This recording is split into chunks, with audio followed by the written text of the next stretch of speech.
steering wheel. Laps the steering wheel, yeah. Give him steering wheel. Hey, steering wheel. Somebody tell him to give it to him. Come on! Whoa! Your leg, my please. Your leg. How the f*** is this possible? I'm driving like a grandma. Get that, Ralph? Did you hear me? Sauber radio. Ralph, acknowledge. Now, come on, close him down and kill him. We've got a lunatic on the track. Down that interstate. I am so annoyed. Boys and girls, your attention, please. Hello and welcome back inside the Park for Bay for podcast number 954, the Dutch Grand Prix review. This is Todd. No, Todd, not now. A.K.A. Negative Camera. You know what we do on race weekends. We always do this. We watch one, then we talk about it. Then we watch one, then we talk about it. Come on, Todd. That's exactly what we do on race weekends. But before doing that, I reckon I have to go find a professional driver who also happens to be the sporting director of the Aston Martin team, the Heart of Racing Aston Martin team. You know who we're talking about. Oh, yeah. Rick from out of the wasteland. He's bad. He's beautiful. He's crazy. It's... Hello, everybody. This is Paul Charles, the International. Oh, Paul. It's, you've... Like the F1 drivers, you had a summer break, a full summer break. You did nothing. Leaving around by the pool. Yeah. How was your summer break? Yeah, I don't know what that means. Yeah, I think I was at a racetrack every weekend, quite honestly. But yeah. Just not an F1 racetrack, right? Right. No summer break for Paul. Yeah, no, I wasn't playing tennis with Patrick Depailler and Jacques Lafitte or any of that stuff. No, you weren't. No. You weren't in the swimming in the med off the back of a yacht with some of the drivers and stuff like that. No. You were working, Paul. Working and racing. Wouldn't want it any other way. That's right. You got a big weekend coming up. We do. Yeah. We got two races going on this weekend. So we got WEC with the hypercars and the GT3 cars, and at Coda, oddly enough, 2.5 hours away from here, from where I am now. But I've got to be at the SRO Barber race, which is our GT3 and GT4 teams racing. So we're dual American races this weekend, which is the first time so far. So it's a little frustrating, that they're on the same weekend, but it's okay. Yeah, we got some good stuff to shoot for. On both so sides. It's you and the Hannahs and Gray and everybody heading down to NOLA. No, Barber. You said Barber. Barber Motorsports Park. Yeah. Yep. And the GT3 car, Gray and Darren have been on the podium 3 out of the last 4 races. So that's been really good turn of events. And the Hannahs are chasing 4th in the championship in the Pro GT4 stuff. So that's great. All to play for, as they say. It is all to play for. Yes. Yeah. Well, that's exciting. Exciting. Yes. Well, with all that just, free time you had on your summer break, I'm assuming you got the Dutch Grand Prix squeezed in. I did. I even got any practices and qualifyings in and stuff. Wow. Yeah, this was a weekend where I wasn't actually racing, so I decided to indulge myself a bit more, and it was interesting. Nice. It was good. It's an interesting track, right? Quite different from everything else. Yeah, it is. Yeah, it's been around a long time, Paul, since 1952, when your dad was probably driving a Morris Minor around Essex. Or an Aston A7, I think. An Aston A7. Your dad's cooler than a Morris Minor, let's be honest. He is, I'm pretty sure. Yeah. Have you ever driven a Morris Minor, Paul? No, I have not. But I've known people who have. Yeah? I don't know. That means nothing. The successful vacuum cleaner salesman in South Essex driving those, right? Yeah, okay. Yeah, and the headmistress at the school. Yeah, right. Right. Yeah, since around 1952. Certainly over the weekend, it's that coastal weather, right? Kind of changing cloud cover, changing conditions, temps up and down, little sprinkles of rain over the weekend. Over 300,000 people were there this weekend. Pirelli, trying to mix it up a little bit, brought softer compounds this weekend, tried to prompt a two-stopper, and, then we're quick to the press saying, hey, we've done the numbers. And the numbers suggest that the two-stopper is the fastest way around this thing. And the teams are like, yeah, but if you could actually pass around here, and because of traffic, and because of 23-second pit delta, no, a one-stopper is probably the fastest way around here, you know? Yeah. I mean, it's an interesting, just with the wind changes, the sand coming off the dunes. Yeah. The different cambers in the corners, which I think is very interesting, and maybe something, I know it's hard to pass here, but there are some anecdotes about adding camber to certain corners that can actually enable side-by-side racing through them. So just something to think about. And it doesn't just have to be gravel traps and whatever. There is some certain things you can do to corners to enable the cars to, maybe if they have to go a little tighter, be in the camber, a little higher, but not being, those kind of things. Yeah. You can mix it up a little bit. And I think they did that in China, didn't they? Yeah. When they reprofiled that track a bit, and it seems to work, So. It did. I was listening to the drivers in the cool down room before they went to the podium, and I was listening to Max, and he was talking about a certain section of the track where there was some pretty significant crowning on that track, in the center, which is interesting because then you've got if there's crowning and you head in, and then you've got this off camber and you're trying to load the front left on a right hander, and that's always difficult. And it's kind of interesting. And the bank corners are kind of interesting as well. Nice to see, but this is. It's tough to pass. It's kind of old school track ish. They reprofiled it, but I got to think, and I think we kind of saw this. This Grand Prix started off as kind of a slow burn, right? And it got more kind of involved and interesting as it went on. And I have to kind of think that this track, Paul, it's maybe not the world's most challenging track, but I think it probably is kind of, my hunch is, easy to kind of get it wrong here. Yeah, I think it's one of those tracks where you're sitting on the edge of a Dijon, and then all of a sudden you don't have any, right? Yeah. As we saw with some of the crashes there, where there wasn't a lot of predictability. You were there or you weren't. Yeah.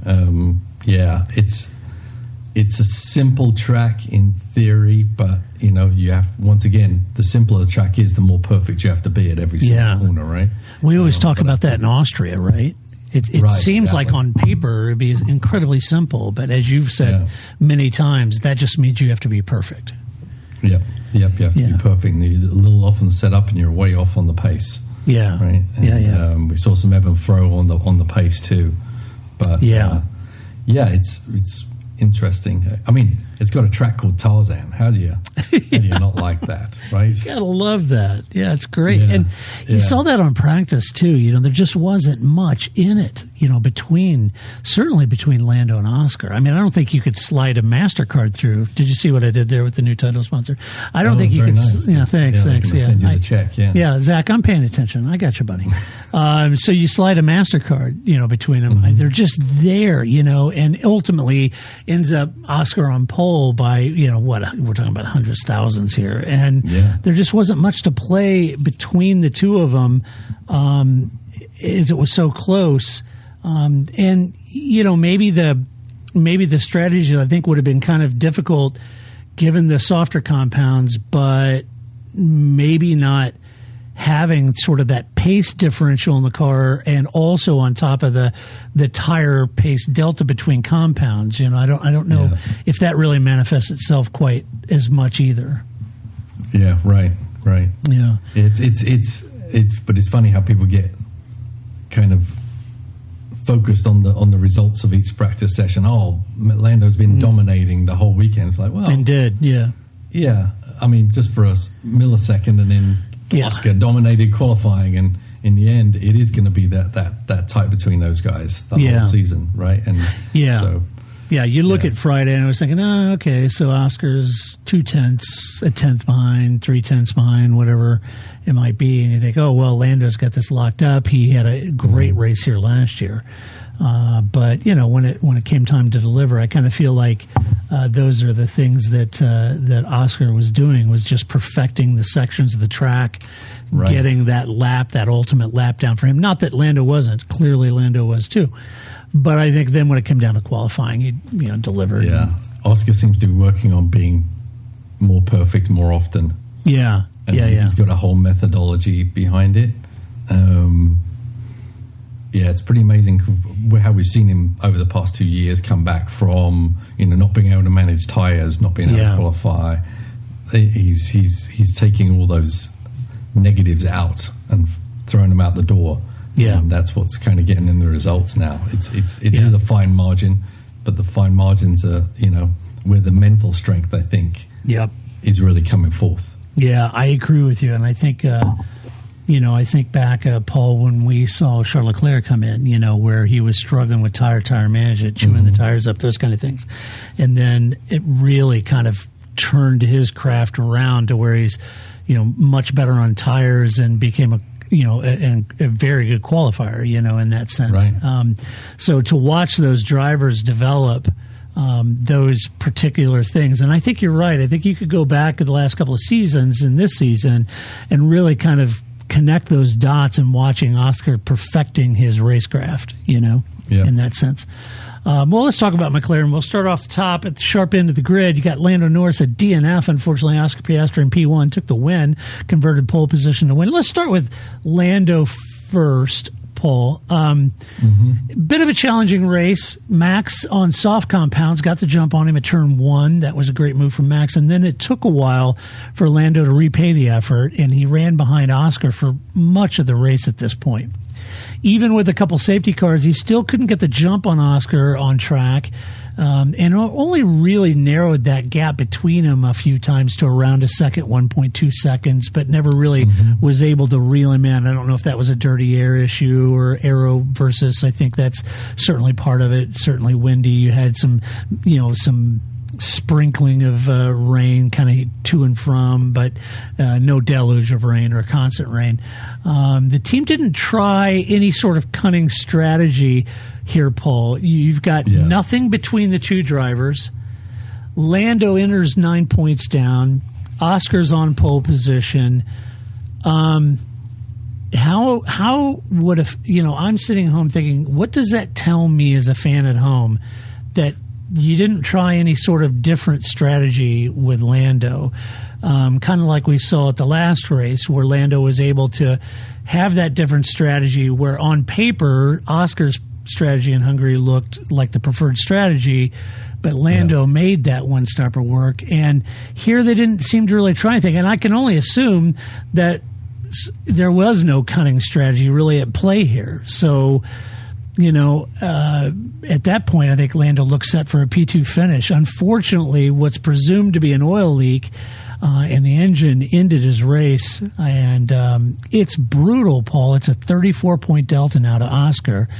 And I think a lot of people are saying, at this point, is this a championship? Is this one of those defining moments that the championship pretty much is going to go the way of the Oscar? If it isn't, and certainly you could offer all the same sort of narratives and notions, Paul, that it's not over till it's over. Lando could come out, win the remaining races, whatever it is. Oscar could have DNF himself, et cetera, et cetera. All of that is true. But I would say, and I'm curious what your opinion is, that we've moved beyond them being close and just two great drivers battling out for the championship. I think now Lando is in that sort of, you're going to have to battle it out, win as much as humanly possible, and probably need some external help, Yeah, sense. to a degree. I mean, to a degree. There's over 200 points available still. Yeah. I Was there 9 races left, something like that? Yeah, it's still early days to say it's all over, and Lando. I agree. Lando could literally win every race and still win the championship, so it's still in his hands technically. But I don't see Oscar rolling over like that, though. No, I don't see that. But reliability, incidents on track, whatever. It swings and roundabouts. Hopefully, for the most part, between over a season. So if it was Lando's turn this week, maybe it's his turn next week, and it's all even square again. Yeah, right. I don't get too excited or too dismissive about how the championship's decided already yet. It's way too early for that. Yeah, let me share a quote. I don't know, I don't want to be reading too much into this, but Lando said this after the race, Paul. He said, quote, "It's just close. I have a good teammate. He's strong. He's quick in every scenario, so it's hard to get things back on someone who's just good in pretty much every situation. But yeah, it certainly hasn't helped the title race. It's only made it harder for me and put me under more pressure, but it's almost a big enough gap now that I can just chill out about it and just go for it," end quote. There is that element that, and I'm, excuse me, I'm not trying to read into that, but he is kind of right in the sense that he's just the out and out predator now, and he can just go for it. I mean, he's got nothing to lose at this point. No, and mentally, it's easier to chase than it is to defend. Yeah. That's why I was always admired defensive drivers, just because it is mentally more taxing to do that. It's easier to see what you've got ahead and just chase that thing. And ultimately, that's what he's got to do. He's just got to chase outperforming Oscar every weekend rather than just trying to keep himself in the game and work with this. It's probably easier also in the garage as well, where it's not so tight.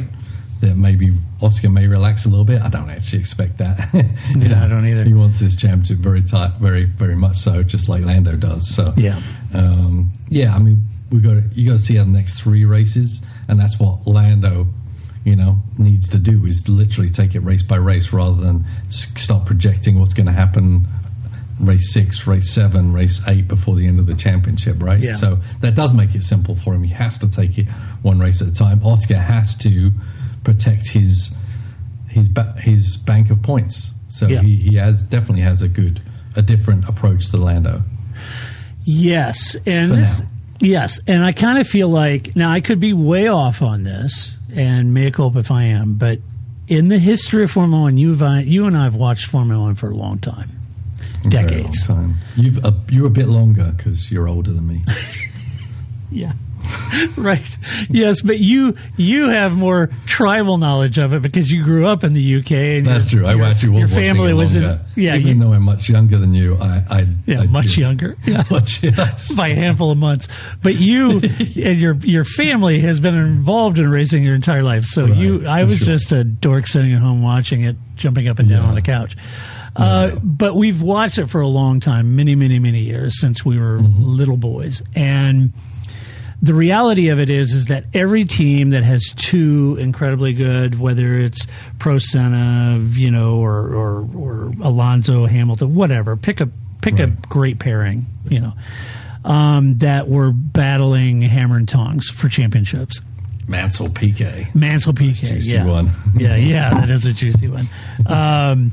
So when you think about this, all the teams have said the same thing that Zach and team are saying. Well, it's about papaya rules, and it's the team, and we're not going to let them just go out and do crazy stuff, and we're going to manage that. We want both drivers. They have all this sort of, corporate, discussion about how all this is going to be managed to be fair and blah blah blah.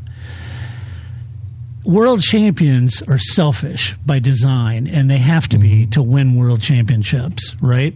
And at some point, this could be Lando/Oscar's only chance at winning a title, because you don't know what the regulations are going to do next year. Right. And so at some point, if you're Lando, I have to think you're the hunter now. Oscar's in defense mode. He has to protect his points, meaning he can't do stupid stuff. And Lando, I feel like, can go at this with his elbows out. We'll bang wheels. We'll go through. Doesn't matter to me. I'm going for the win, and I'm going for the title. And I think this is where those things break down. Like Rosberg and Hamilton in 2016, right? The team. Think about the team. It isn't about the team at this point. Team's got constructors locked up. No, and in the end, who takes home the trophy? And how does that live with you for the rest of your life? If you're an F1 world champion, and that's right. Both those guys know for a fact this is their best chance to do it. Yep. Because you can't foresee in the future, and especially with the rule changes, you just don't know where they're going to end up. So grab it while you can, as we saw with Hamilton. Right? Yep. As soon as they didn't have the advantage anymore, he wasn't winning championships. That's right. Yeah, And it's then- not and because he that's a forgot rude how to awakening. drive. Right, exactly. Yeah, The car and the package is as important as the driver is. For sure. And I got to think Lando, it just depends on how he approaches it. You'd say, well, he could go in and just start throwing it on the inside and banging wheels and all that. But, on the flip side of it, if he feels like he wants a long-term career there, that may not be a great move to do. Yeah. To the team. Obviously, that's a juvenile approach to it. What people think, I'm just going to throw it in there because, no, they're at that level because they actually have a little bit of, be able to hold back just a little bit in the right situation and read situations. Right? Yeah. Lando isn't throwing it off the road every corner because he's trying to find the limit. He's, he knows where that is and he knows what's a good choice and not a good choice. Kind of actually what happened in the first corner here with Max. Yeah. There was a few last year maybe that he would have actually fought him a little harder, but Yes. he did not. And interesting, By him. when Lando repaid the favor and passed Max didn't put up a big fight. Right. Max is like, he's quicker. It's just the reality of it. Yeah. And most people thought, oh, wow, Max would have ran him off the road. I don't think so. But let's talk about Oscar, too. Oscar, a fantastic weekend for him. Pole position, convert that to a win. He walks away at a 34-point lead. Looked about 3/10 off kind of during Friday practice, et cetera, as I mentioned earlier. But then he ends up taking pole position when it counted. A great drive for him. He had a decent start, positioned himself, I thought, very well. When you looked at what was going on behind him with Max and Lando, either of them could have got around inside or outside. But I kind of felt like he moved over to cover Lando, and then when Max came around the other side, moved to the outside after he got through the apex and got, I'm not saying he was braking or he's moving under braking. I'm just saying he defensively guarded that all the way through turn 3, and I thought that was a good defensive move to hold the lead at that point. And then, he held them off. He held everybody off the entire race, throwing even a couple of those good safety car restarts. Got those, held everybody off after the restart. It seemed on Sunday Oscar just had the pace to keep Lando and everyone behind him, even at those restarts. And he equals his manager, Mark Webber, with 9 wins. So, quickly that's happened, right? Yeah, gosh, that was quick, wasn't it? It took, it took Webber a career to get in finally to the right team that gave him wins, and even then, they didn't come fast and furious because they had Vettel there. But right, exactly. Yeah. So exactly. His starts were great. His restarts were very impressive and very well thought out. Very similar both times. He just he makes the maneuver left and right, and then he knows exactly when he's going to go, and no one can get the jump on that mentally. You can't predict when he's going to go, so he was always safe there. Yeah. Did just enough with the pace. I mean, that's not easy. I mean, probably driving perfect laps because Lando was pushing to drive perfect laps to catch him, and then once they got back bunched up for the restarts, any buffer he had earned himself was gone. Yeah. And so he had to get that gap. I don't think Lando ever got within DRS zone. I know he got awfully close. He got really close at one point, but I don't remember. I think at one point he was like 9/10, but it was after safety car, not at the right point, not at the right point, because I think it was the next lap that the DRS was enabled after the safety car. So. Right, and Oscar knows all this stuff. He's got eyes in the back of his head and measuring what Lando's doing. Lando's pushing obviously very hard, and may have been different if you got in the DRS zone. I don't think so. I think still Oscar was in control of that race, but you just don't know till you see it. And unfortunately, due to the expiration of the engine, that we never got to see that. But it was closer than it had been at the end of the race before Lando went out. So it was getting exciting. It was. I would have liked to have seen what would have happened if he had got in the DRS zone and seen how tight that battle would have kept going, you know. Yeah, me too. Oscar, magnanimous about it, though. He said, I felt in control throughout the race and was able to push and save where I needed to. However, it's incredibly unfortunate for Lando, as you never want to see your teammate DNF or gain points in that way, end quote. Right. So yeah, it was. You're not sad about it either. yeah. I'm sure you're not torn up about it, but you know. Zach told me to say, I don't want to win this way. Yeah, I think the PR team did a great job with that quote. Yeah, it's funny because when when we're racing, someone has trouble. You don't celebrate, but you're not unhappy about it. You know, it's not like you're saying, I really wanted to race them. Like, no, you're thinking, great, they're not going to get any points this race. Yeah. This is going to help us, you know. But, you don't jump around for joy, but you definitely aren't sad about it. Yeah. So when Rex... That's how racing goes, right? It swings and roundabouts, it is. As I said earlier. Yeah. It gets you sometimes, and you get the others sometimes. You just kind of accept it and move on, and it shouldn't diminish anything that you achieve if someone else has problems. So I'm assuming, Paul, when the green Rexy Porsche has a DNF or a failure, you're not sending condolence cards with a bouquet of flowers. No. To AO Racing. Yeah. No. Well, luckily we're not racing against AO in the championship this year. Yeah, right. It's the 57 Winwood car who just keep winning, which is really annoying. Yeah, well, that's a BOP issue, let's be honest. Yeah, but they keep winning. We can't beat them, so You just hope that they'll come around. When we've had trouble, they haven't. We're hoping he'll reciprocate at some point. Yes, that would be nice. Let's see. Red Bull, Max Verstappen P2, Yuki Tsunoda in P9. Max and Yuki both started on soft compounds, Paul, figuring that it might be, kind of the only shot they really get to get up the grid, right? They were kind of positioned, where they were, and it was going to be tough for Yuki to, get up through all the traffic, and it was going to be tough for Max, really, starting where he started, to try to get into the lead, to try to get ahead of Lando, those kind of things. So they put them both on soft, and it worked a treat for Max. He jumped Lando at T2. Even with some theatrics, he said that a lot of sand on that part of the track, and that's some big theatrics. That was some big theatrics, and he took P2 for a while.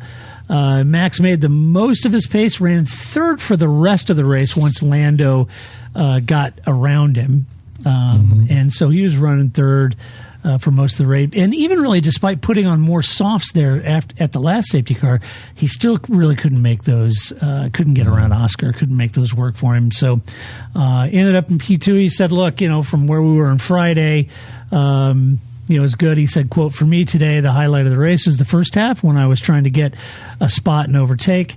It was good to initially get the overtake, but after Lando passed me again, I knew we had to manage our tires and our pace for the rest of the race and keep everyone behind, end quote. Yeah, I think that soft was, it was like a 5-lap tire. Yeah. You had to make some magic then. And definitely, as the tires wore on, even when the McLarens are on hard and he's on softs, the pace differential was just too great for Max to make that big a difference and be able to take them on, really. I think he gave it a go. You never know what's going to happen in the race. Full tanks, all that kind of stuff. You don't know for sure how everyone's pace is, so he gave it everything he could. But in the end, after about half the race, he pretty much knew that he had nothing for the McLaren, so the rest was just kind of managing the rest of the race, which ended up being P2 in the end. Yeah, right. And that's why I was kind of thinking, the pace offset between compounds wasn't quite as great as I was thinking it might be. But, and then, I'm not blaming it on Pirelli's. Max's car didn't have the pace either, but anyway, but even on those soft tires, the restart, you're right, Paul. Right immediately at the restart, he lit those up, had them in the window pretty quick, and was as close as he had got all race. But then, boy, it didn't last long. It didn't last long. Let's see, for Yuki, had an issue with throttle during the safety car periods. something about I think his throttle was like, for about 40% of the throttle is nothing, and boom, it was right. on. That's what it sounded like. Yeah. Like a mapping issue. Yeah. Somehow. So, but he's still tormented the top 10 all day and ended up in P9 with Lando's DNF, so that wasn't too bad. He had to overtake a Gasly. Everybody was pretty excited about that. In fairness to Pierre, though, Pierre was much older tires. He was very old. So I don't think I would be, putting that on my CT. He had an incredible pass of Pierre Gasly at Dutch Grand Prix. I don't think so. No. But it's his first point since Imola, Paul, so you can't, you can't keep a good Yuki down. Yeah, but considering attrition, I still think he's not really making any gains. He had 3 cars ahead of him out. Yeah. Yep. So I didn't see a big difference in what he's achieving, honestly. You don't really want to blame it on Yuki anymore. It's the team aren't able to give him a car good enough for whatever reason. So he's kind of stuck with that. Be careful what you ask for, right? I want to be a Red Bull driver. Right. Maybe I would, maybe I don't. I think I'd rather be a Racing Bull driver. I think I would. It is intriguing. People say, why doesn't Max test the Racing Bull? I don't know. I don't know. You should. I think he should. Yeah. I really do. Yeah, put him in as the Friday test practice 1 driver or something. Yeah. I think that's what Karun was saying during one of the Friday practice. He said, when Racing Bulls has to put a different driver in, put Max in that and let him run it. And see what it's capable of and see what he can do with it. Yeah, I thought it was pretty funny. Yeah. Let's talk about Racing Bulls. You got Liam Lawson in P12, Isaac Hadjar in P3. Unfortunately, Liam had that clash with Carlos Sainz, leaving Carlos to say this. Who gets a penalty? Me? Are you joking? You're joking. I mean, it's the most ridiculous thing I've heard in my life. And he said a lot of ridiculous things. Yes, he has. So that dropped Liam out of the points. And I feel like that was a missed opportunity for Red Bull to have all 4 cars in the points today, really. Yeah. I think Liam probably would have been on for being in the top 10. A few safety cars later and some strategies really kind of moved him from last up to P12, and he had the DNFs that he benefited from. Probably not a P7 or something like that. Yeah, not a terrible recovery on his part, given what happened. He had 3 DNFs, so maybe he really finished P15 and here at P12. But either way, I kind of feel like, with Isaac up in P3, P4, running P4 before Lando went out, I kind of felt like Liam would have been in that, like you said, P7, P8, range. Yeah, definitely point scoring. So, how'd you see the incident, Paul? I think it's unfortunate. I think the penalty was a little harsh. I understand the penalty that Sainz wasn't alongside enough for Lawson to give him room. I think Sainz should have. As I said, it's one thing to be right. It's another thing to not take damage and be able to fight for the next corner, right? So he probably should have seen the writing on the wall and kind of tucked in, but it was really close. It really was. And Liam obviously was moving out as he had the right to do according to the rules. But I think both of them, if they'd just given each other just a little bit more, they could have been fighting them. Both have been in the points. Yeah, and that's the decisions you make as a driver, right? It's like you don't know that it's going to be a crash. You're fighting, you got your elbows out against your competitor and you hope they're going to back off and you're going to get through it, and sometimes it just doesn't happen, and that just seemed like that's what that was. They were both fighting hard, they were both not giving in, and but I also just don't think the penalty is worthy. I think according to the level Roy, sure, but I don't know, it was harsh. I think I think it could have been I would have deemed it as a racing incident. Because I don't think either of them were doing anything egregiously wrong. It's just that they got their wires crossed fighting for the same piece of asphalt. Yeah. So I agree with you. I think it's kind of a racing incident. Yeah. Although, let me play devil's advocate. Okay. So I'm not going to name names, but there's another, F1 media outlet. And I went and watched their take on it, and they just said the penalty's just not on. I mean, we don't like that at all, and they said, yeah, okay, maybe it was, according to the guidelines, but the penalty is uncalled for. You don't always have to call a penalty. Fair enough. Understand that. I went to the same outlet a year ago when they published the new racing guidelines about passing on the inside-outside, and they went through the outside and said, we like this clarification. So what is it? Do you like it or you don't like it? And I'm not picking on them. Who's got the? They went down on it, right? Yes, and I'm not picking on them per se. They, this is their day job. This is what they do for a living in F1 journalism. But what I'm pointing out is this is why there's the letter of the law and then the spirit of the law. And before these guidelines were ever done, it was kind of left to the stewards to sort of judge the context of the incident. And where you and I, or Grace and I, got frustrated is that it used to be judging the context and whether the pass was on, and you had a professional driver who would say, look, he came around there, but Liam's already picked the apex. He knows trajectory, and he has already chosen the speed he's going in the corner. So he can't just magically turn more right. That's not going to happen. And so that's the nuance and character of a stewarding decision that you would have seen in the past usually. But then I kind of, Grace and I got bent out of shape because then they just started stewarding the outcome of an incident. Well, that was not a big deal. No penalty. Oh, wow, that was a crash. That's a huge deal. That's, so outcomes instead of intent, right? And that got frustrating. So now we've come up with this passing on the outside. You have to have your front axle alongside the other driver's front axle. And you can't just late brake and lunge in to get your axle up against the next axle at the apex because the inside person's already picked the apex speed and trajectory, right? So and this is what everyone has been screaming about, is that, the rules and there's no consistency. Well, then this is consistency. And yet everyone on social media is just apoplectic, including Carlos Sainz, about the decision, right? However, I agree with you. I think in the old school F1, it's a racing incident. And I think that's how James Val sees it. That's how you saw it. That's how I saw it, too. But it's sort of careful what you ask for, kind of to what you said a little bit ago. You wanted definitive black and white rules, then those are them, you know? It is. So, I mean, I hate to, be a jerk about it, but what do you want? Is this what you want? Is this what you want? So, it is what it is. Yeah, all right. It is.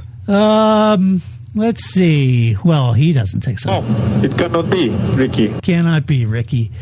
Huge victory for Isaac Hadjar, as Isaac had a tough weekend on Friday. He even had the engine problem, Paul. They had to all new engine. Then he had to stop on track. Just a tough Friday. I thought, oh man, while Liam was doing well on Friday, and I thought, oh man, this looks like it could be a tough weekend. He didn't get much running time in for a rookie, but turned it right around in qualifying. Had a great qualifying in fourth, then held that position for most of the race, despite, Paul, all of the pressure that he would have had from Charles Leclerc and George Russell. Two very, very capable drivers in their own right, right? Yeah. And yet he held them all off. He held fourth place. Sure, he inherited the podium, but, you got to be there to take advantage of a situation like that. He very easily could have dropped from fourth down to seventh, eighth, and had a good race. And you and I would have said, great race. But to do what he did, hold on to fourth, inherit third, I just thought it was a great result for this young guy who started the season off pretty tough. Yeah, I mean, it was spectacular for sure. I mean, think about, as you said, the people he was running against. Like Knopf, Leclerc, and Russell. And chasing basically on the tail of Max, which is what Red Bull have wanted Yuki to be doing the whole time. Exactly. Right? So, I mean, it's not just about pace. Qualifying is one thing. It's about kind of what we talked about, Oscar putting the whole race together and being able to, not crack under pressure. And he didn't. And he's a very young guy. And, we've talked about the the new realm of Formula One. You know, all these new drivers. No one had Hadjar on their bingo card at all, but now he is. Right. You can't. It's not a one-off. We've talked about him for several races. Where he's. I didn't even know much about him till this year, and honestly, you know, we were kind of scoffing at him after the first race, but he's proved us all wrong, and proved even the people that hired him wrong. Yeah, you know, they weren't having these expectations. It's not like they knew they had this little diamond here, and wait till we release, you know, into the F1 world. He's just stepped up everything. And to be fighting with those people is so impressive, and as I said, he cannot be ignored anymore as a potential threat every race weekend. He's got to be, and I know he's kind of had the last couple of races kind of been a little bit of a lull. I think Liam's kind of been on top of it, but that ebb and flow is, you expect that. But I think on balance, you know, he's just really seized this opportunity, and what I appreciate is he's making the absolute most that he can of it, and really doing a great job. So big kudos to Isaac. I just think a great race weekend, deserves all the accolades he's getting. And to be fair to Liam, you know, I think he said, as for my race, and this is a Liam quote, he said, as for my race, I'm really disappointed that the incident took place. The steward's decisions echoed the rule book, and unfortunately Carlos wasn't ahead of me at the apex. And then he said, but I'm really excited for Isaac. He had a great race, and the team has been working so hard, and it's great to see. So he was very magnanimous about that, too. Yeah, that's awesome. Yeah, it was great. And, you know, a big hat tip to Alan Permain, Paul. First podium as a team boss. He's been in the sport for a long time, and he's certainly paid his dues. And to have him now the team boss of Racing Bulls and take a podium is great. Yeah, I mean, he inherited a good team already. He did. You know, he's only just polishing it at this point. It's amazing. Really, really strong what these guys have done this year. Yeah. Putting out that car and the drivers performing within it. Yeah, I agree. So kudos to all the men and women for Racing Bulls. You did a great job. Let's talk about Mercedes. George Russell, P4, Kimi Antonelli, P16. We'll start at the top with George. George was hanging in there, battling Leclerc for much of the first half of the race, but that lunge down the inside from Charles left George with some floor damage, which the team reckoned was costing him some serious pace. I think George at one point said it was like a half second a lap. 2 seconds a lap it was costing me. I won this race. I've seen him say two different things, half second, then I heard him say a second. But anyway, he had floor damage. They reckon that was costing him pace, so they ordered him to swap position with Kimi, right? Mm-hmm. And I think they did have him swap. And they did, and he did. And at first he was kind of like, what? And if I'm George, I'm thinking, well, what time out here, Chief? But he did. He let Kimi by. Then he kind of set in, knew what his pace was. He managed that pace, fought hard, just trying to get Hadjar. Didn't have the pace to do that. Ended up grabbing P4. I think he said, "Look, I'm not happy with it. I'm not pleased with the results. It was a bad weekend. Period. I was going for podiums, and I'm not happy about it. Yeah, better weekend than his McLaren buddy, but yes. So I think the damage, obviously, I think it set him off, and obviously it didn't allow him to fight that hard. But I don't know if he could have expected too much better than what he got, honestly. But the fight with that Leclerc pass was bonsai for sure. 2/3 of the car was actually on the gravel, so I think did they actually even bother making a decision about it afterwards? Or I think they reviewed it, but I don't think I think there was no penalty or anything given. Yeah, that's surprising because that's he pretty much drove off track to try to make that happen. Yeah, there was some discussion on Sky. It was one thing you could say, well, did he have, was that just a lunge or whatever? But then, the other part of that discussion was he well off track and gained an advantage? Yeah, absolutely, he was. Yeah. I mean, I don't think that was a legitimate pass. George was surprised by it, rightfully so, and definitely Leclerc wasn't far enough alongside to try and make that maneuver work, and Russell wasn't going to give him any inches anyway. So, but he ended up here, Paul, and you'd have to watch the YouTube podcast. I'm showing a picture of him. So in the Lots end, of memes come out of that baby. yes, yeah, they did. Yeah. Yeah. With the grass and the hill and he's sitting on and all the photographers, it almost seems like someone said it was like a Ferrari safari photo shoot and or an album cover from 1974. Yeah, right. I was Charles Leclerc, Whispers in the Grass. New album coming out next. Right. Pastel Thoughts. It's like an easy listening album from the late 70s, right? Yeah, lots of acoustic. Yeah, right. Absolutely. Oh, very little cowbell. Yeah, right. Very little. Let's see. George's teammate didn't do much better. Kimi was allowed past George to take the fight to Leclerc, and then they boxed him for fresh rubber to try to hunt him down, to try to hunt Charles down. But Ferrari covered that stop and came out ahead of Kimi, who then lunged down the inside of turn 3, got understeer, slid up, and took Leclerc out of the race. And they gave him a 10-second penalty for that. But he wasn't done there, Paul. The youngster was also caught speeding the pit lane, got another 5-second penalty. That dropped him down even further. So despite finishing the points, he dropped down to P16 with all the penalties. Yeah, it's a shame because he had a really strong first half of the race. Yeah, he did. I mean, he's had a really rough go of it, and he really just needed to get to the finish, get in the top 5, whatever. But that lunge was just a little bit too much. You got to account for the fact of, if you go in too hard, you're going to understeer up on the other car, and that's exactly what he did. I mean, it wasn't a big lunge. It wasn't a Liuzzi and turn 1 at Monza kind of deal, but it's always fine margins in those places, those times, and he just got it wrong, and Charles maybe could have been a little higher, but what he's not expecting also the Kimi to be up there either. So I think just Kimi went in, had a little too much pace, got a little understeer. There was no way of checking the car up, as we always say, in the middle of the corner. Once you're there, you've kind of set the stage for where you're going to end up.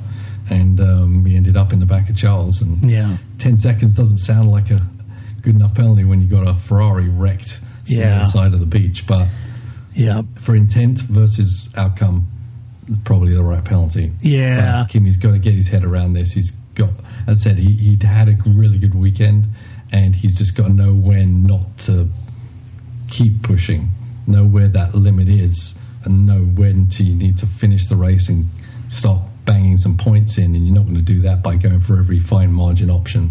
Yeah, I agreed. And he's taken kind of a beating and in social media and stuff like that. I think that's probably a little unwarranted, in my opinion. I mean, we saw Max make the same kind of mistakes when he came into F1. He made plenty of these mistakes. Dove down the inside. He also got a lot of aggro from the outside too. He did get a lot of aggro. He did. But, got a reputation for it. But, they've all kind of done that, getting their sea legs. And so on one side, I'm apologizing, or at least I'm being an apologist for him. And I think Total Wolff said, we want him to go for the moves. And these are just things that, we expect as part of the learning curve. He just celebrated his 19th birthday, for crying out loud. Yeah. On the other side. Yeah, go ahead. The thing you don't want to do is just kind of, he's young and he gave it a go, and you have to pull him back or sit down and talk to him sternly about how to read the situations. You can't just go, he'll figure it out. He's a fast driver, blah, blah, blah. There has to be a time when you start going, hey, stop it. Let's when you're in the situation, let's just think twice before you kind of make those moves in future, because you can't do these things consistently and stay in Formula One. Right. And I'll guarantee you that conversation happened to Max at Red Bull. I'll guarantee you that. Yeah, I've had to have those same You've situations. Had them. And if you don't say it, then you'll regret it. Yeah. And if the driver's not strong enough to handle it, then they're not a strong enough driver to be in your team. Yeah. Right. And I feel like... in one sense, I can be an apologist for him and say, oh, gosh, that's just, he's rookie and he's learning. The flip side of that, when you juxtapose that with what Isaac did,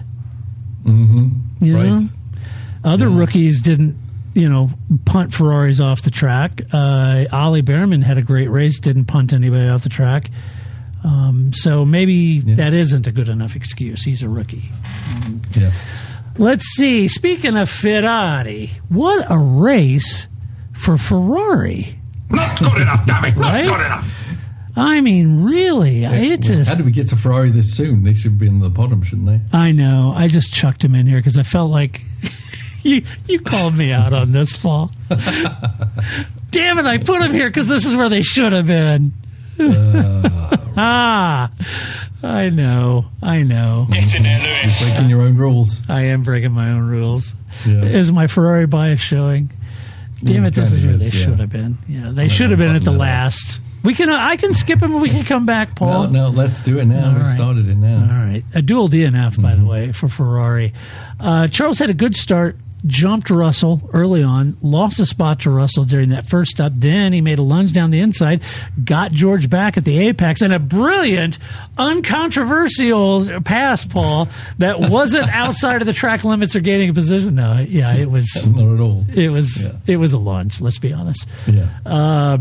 But anyway, he made, George is like, what the?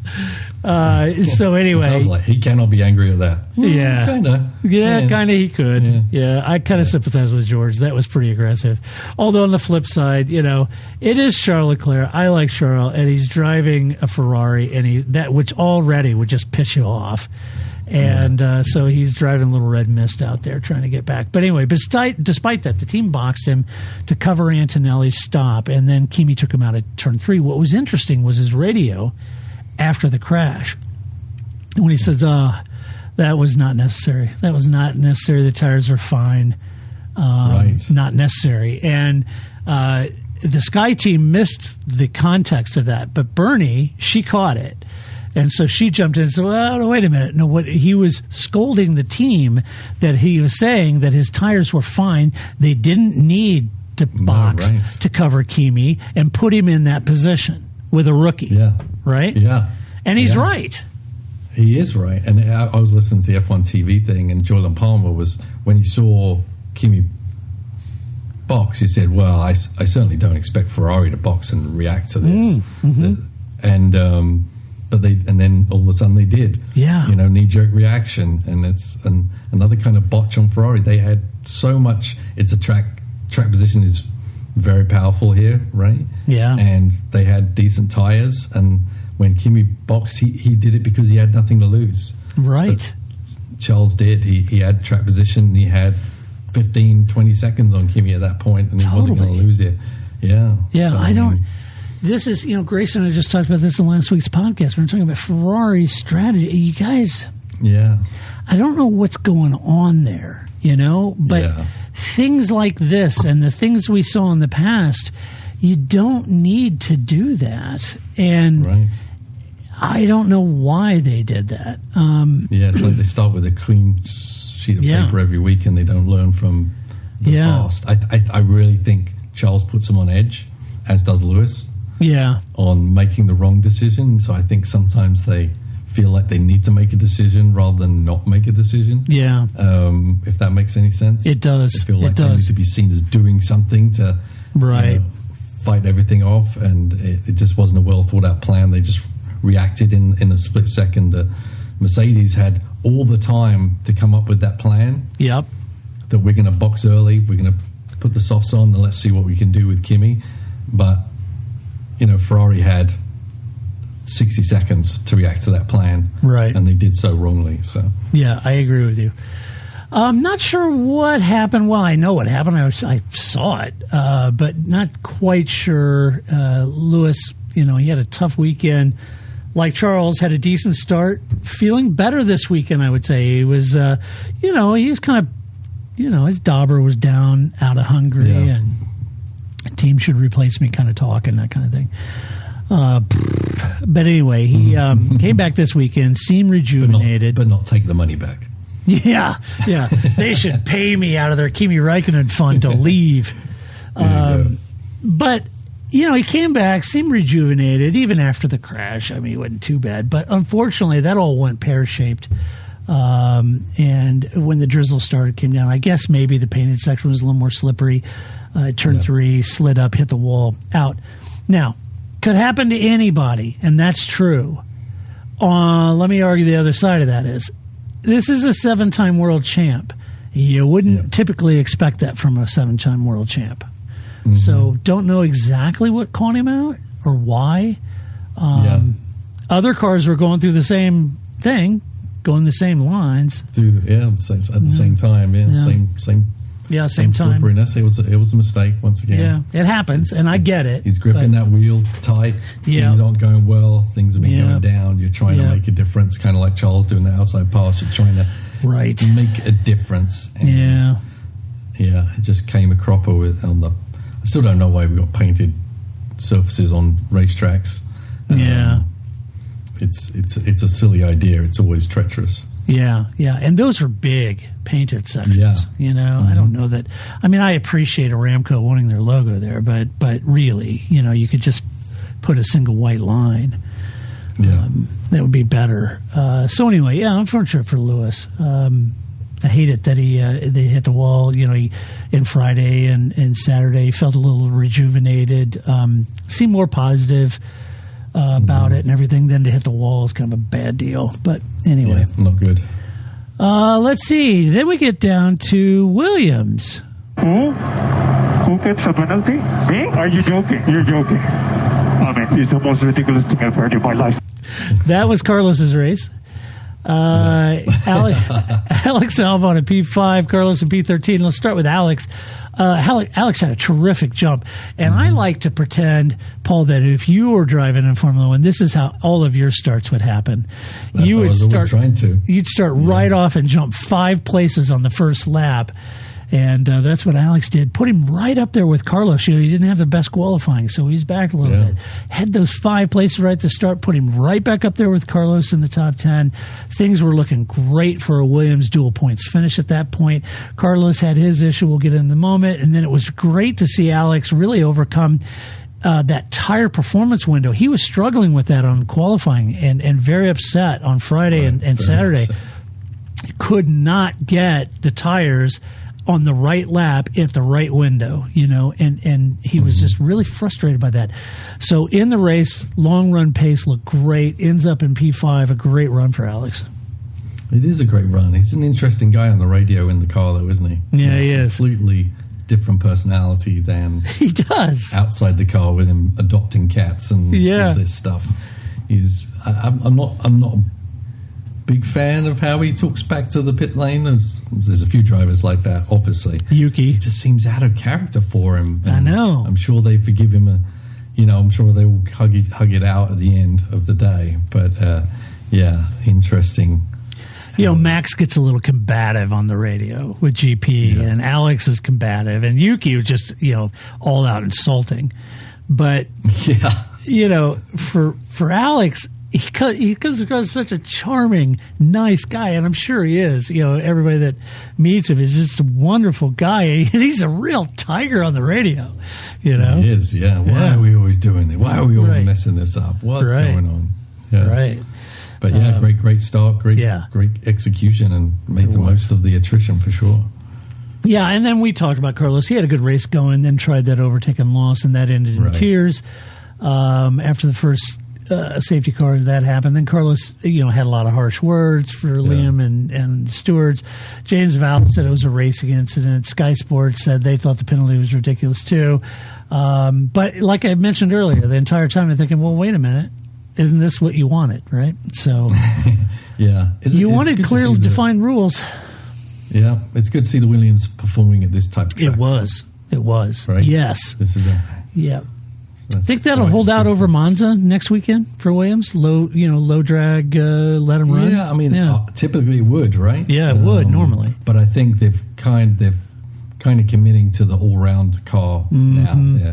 They feel they're at the level where they don't have to give it all up for 3 chance races a year. Yeah, right. Right. Right. You're not going to win championships like that. No, you're going to just make payroll if you're lucky. Yep. Yeah. Let's see. Haas.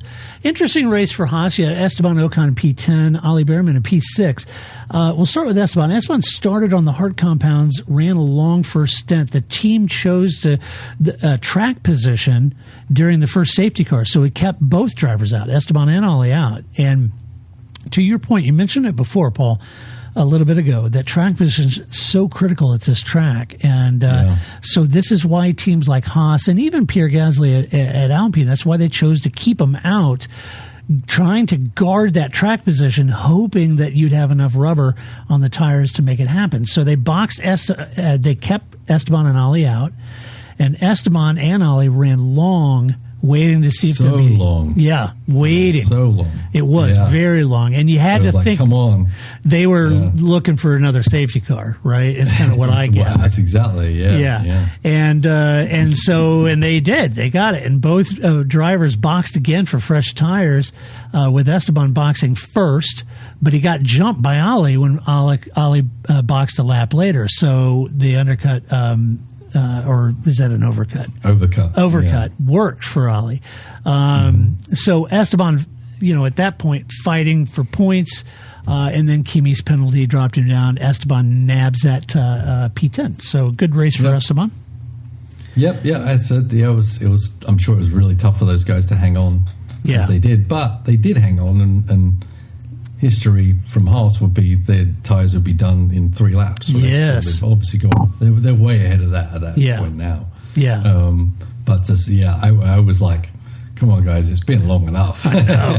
But in the end, they put it all on red and they did. Went all in and I don't know if they were going to pit the last lap or whatever, but it was their only chance and ended up coming out to pay dividends for sure. It really worked a treat, didn't it? Showed you.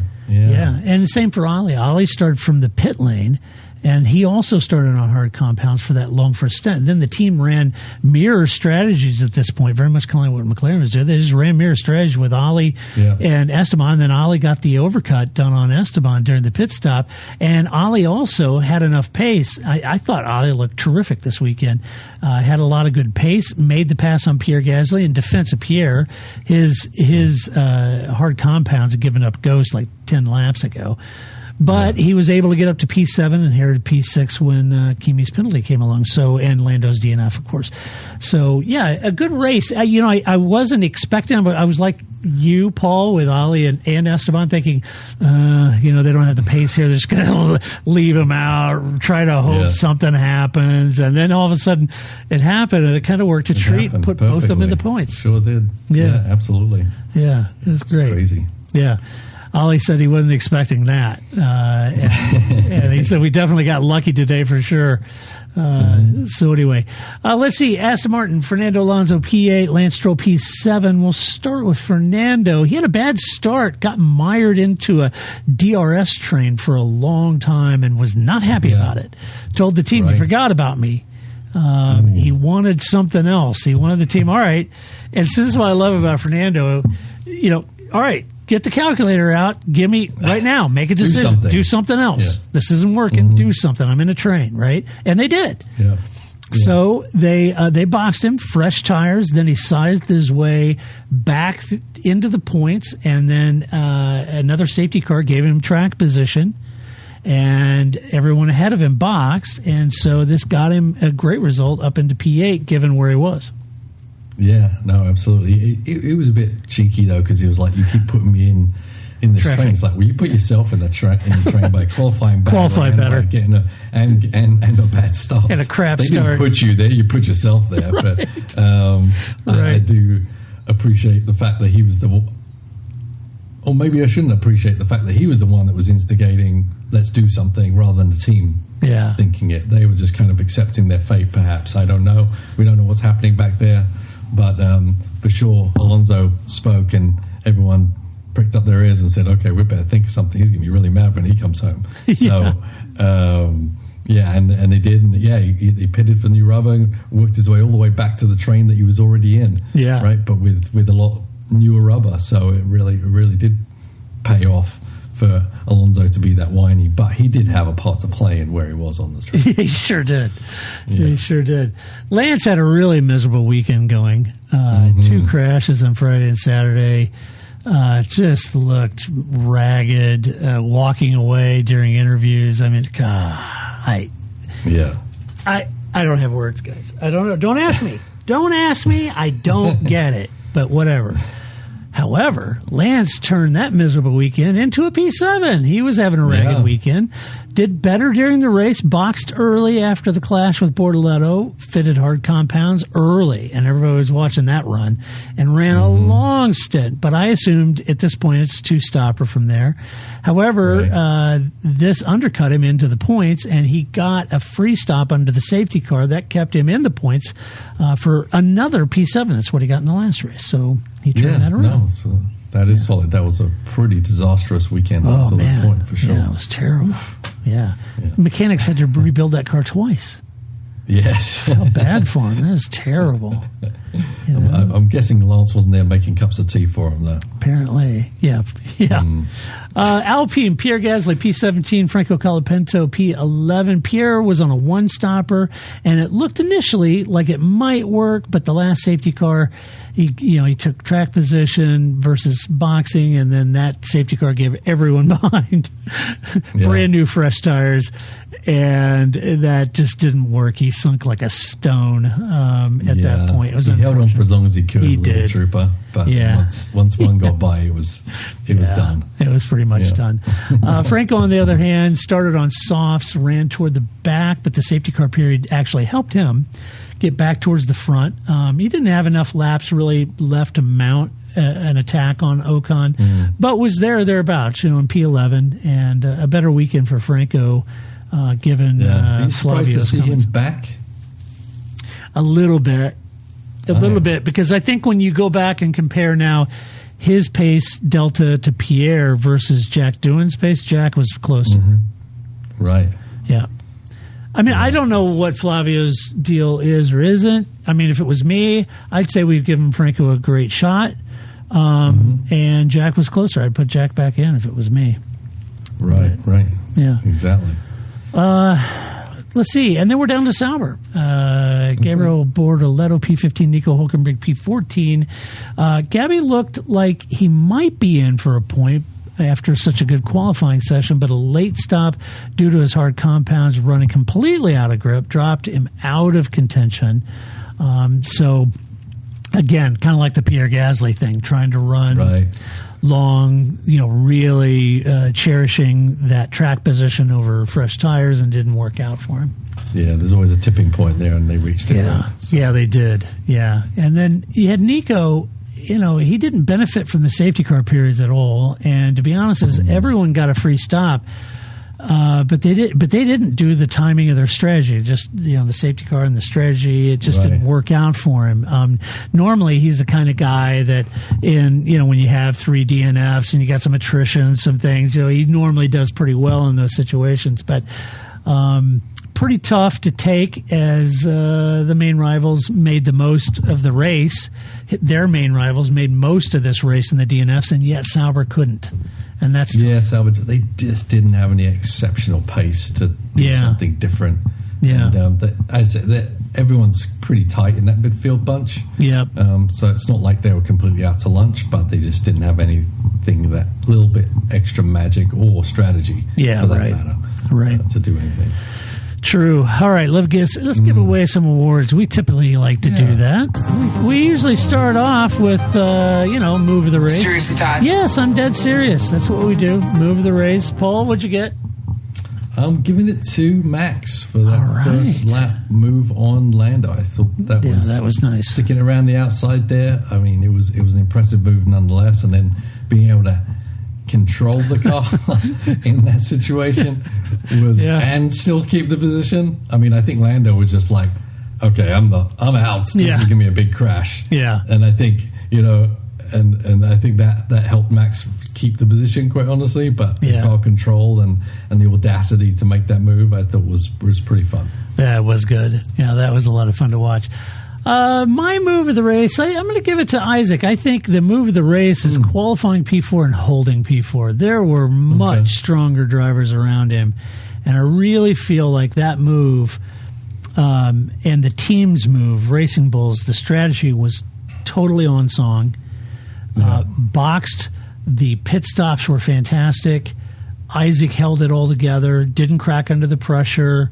And just for me was kind of the move of the race to be able to not only qualify at fourth, but then hold that with a lot of pressure behind him. And I thought that was just a real heads-up move for him. And I like the answer in his interview when, who was interviewing him, said, did you ever imagine all those years ago when you were racing that you would end up in P3? He was like, well, yeah. That's all I was imagining the whole time. That was my dream. Yeah, it's always been my dream. Yeah. And I thought that I was wouldn't be funny. doing this if I didn't think I could do it. Yeah, Right. It was great. All right, next award is Donkey of the Race. Oh, yeah. We'll do it live. You got it. Donkey of the Race. Who are you giving it to, Paul? I got to give it to Kimi. Yeah. Antonelli. Poor Kimi. Insult to injury, taking out Leclerc, a bit of a botched move, but then also getting the pit lane speed. Yeah. Oof. That's Put rough. himself completely. I don't know if the pit lane speed would have kept him in the points or not, but keep your head on your shoulders there, boy. He's got a long way to go, I think. I think so. You know who I'm giving it to? Get in there, Lewis. I'm giving it to Lewis. Oof. You don't expect a 7-time champ just to hit the wall and Throw turn it off through. the road on his own. Yeah. And the other thing you don't expect a 7-time champ is earlier in the weekend to ignore yellow flags and get a 5-place penalty for Monza this weekend. Right. So he not only put it in the wall, but he also got a 5-place grid penalty that's going to put him back in Monza. And it's Monza. Home race. I don't know. Bad weekend. Ouch. Yep.